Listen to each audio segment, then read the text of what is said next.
Sa mundo ng pagdi-DJ, bakit ba parang ang daming galit sa sync button? I-explore natin yung mga rason sa video na to, pero bago ang lahat, ano nga ba ang sync at para saan ito? Alalahanin muna natin na ang pagdi-DJ, ibig lang sabihin yan ay magpapatugtog ka ng kanta one after another. And usually, yung dalawang kanta na yun, magkatugma sila in terms of tempo or yung BPM. Ginagawa to para consistent yung transition from one song to the next and hindi mag-iba yung energy sa dance floor. Yung mga sinaunang DJs noong 1970s, nagpapatugtog sila ng mga disco, pati house songs later on.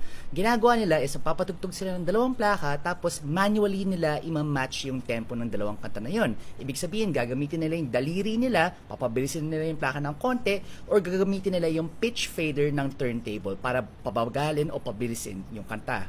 So from the 1970s all the way up to the 1990s, this was the way DJing was done. Manually bini-beat match yung dalawang kanta.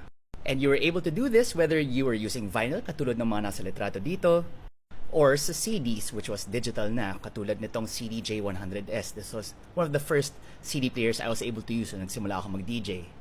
On both formats, vinyl or CDs, walang sync button dyan. Kailangan mo siya i-beat match manually gamit yung tenga mo, pati yung mga daliri mo. As you can see in this photo, yung DJ na to, gamit niya yung fingers niya para i-manipulate yung tempo nitong plaka na nakalagay sa turntable. Para mas klaro, papakita ko sa'yo. So ito, meron tayong turntable, may plaka.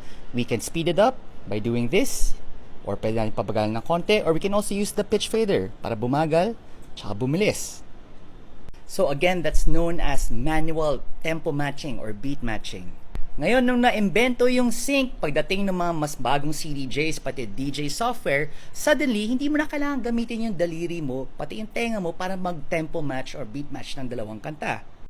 For example, may kanta tayo dito na 125. Usually, ang gagawin natin is, gagamitin natin tempo fader para bumilis yung kanta, diba? Para ma-match siya.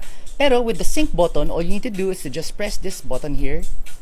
Tapos, ima-match na siya automatically, 125 sa 125. So, automatic siya and pinabilis yung trabaho ng DJ, di ba?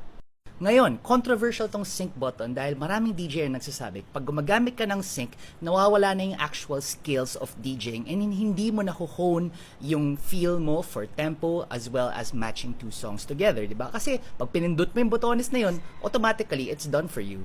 Kumbaga, hindi na ikaw yung nagdi-DJ, parang yung computer na or yung software na yung nagdi-DJ para sa'yo. In other words, parang daya na daw to.